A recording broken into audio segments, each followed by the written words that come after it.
നമ്മുടെ നാട്ടിലെ ഈ ഉത്സവത്തിനും പെരുന്നാളിനും ഒക്കെ കേൾക്കണ ചെണ്ടകൊട്ടില്ലേ, അത് കേട്ടാണ് ശരിക്കും ഹോസ്റ്റലിൽ നിന്ന് ഞങ്ങൾ ഇറങ്ങിയത്. അപ്പതാ അവിടെ ഒരു ഉസ്ബെക്ക് എൻഗേജ്മെൻറ്റ് തന്നെ നടക്കുന്നു. കുറച്ച് നേരെ ആ പരിസരത്തൊക്കെ നിന്നു, പിന്നെ കുറച്ച് നടക്കാമെന്ന് കരുതി. അങ്ങനെ നടക്കണ വഴിക്കാണ് ട്രെൻഡിങ് ആയിട്ടുള്ള ദുബായ് വൈറൽ ഐസ്ക്രീം ഞങ്ങളുടെ കണ്ണിപ്പെട്ടത്. കുറേ ഫ്ലേവേഴ്സൊക്കെ ഉണ്ടായിരുന്നേ, എന്നാലും നമ്മളെപ്പോഴും ട്രെൻഡിൻ്റെ ഒപ്പം ആയിരിക്കണമല്ലേ? അല്ല, അതല്ലേ അതിൻ്റെ ഒരു ശരി.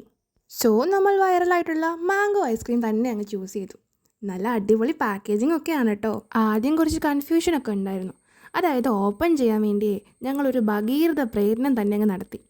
പിന്നെ മനസ്സിലായത് സിമ്പിളായിട്ട് ഈ കവറ് മുകളിലോട്ടൊന്ന് പൊക്കിയാൽ മതിയായിരുന്നു എന്ന്. എന്താ അല്ലേ? ഇതിൻ്റെ ഔട്ടർ ലെയർ വരുന്നത് ഒരു മാംഗോ ഫ്ലേവേർഡ് ആയിട്ടുള്ള വൈറ്റ് ചോക്ലേറ്റ് തന്നെയാണ്. ഉള്ളിലാണെങ്കിലോ ഒരു മാംഗോ ഐസ്ക്രീമും.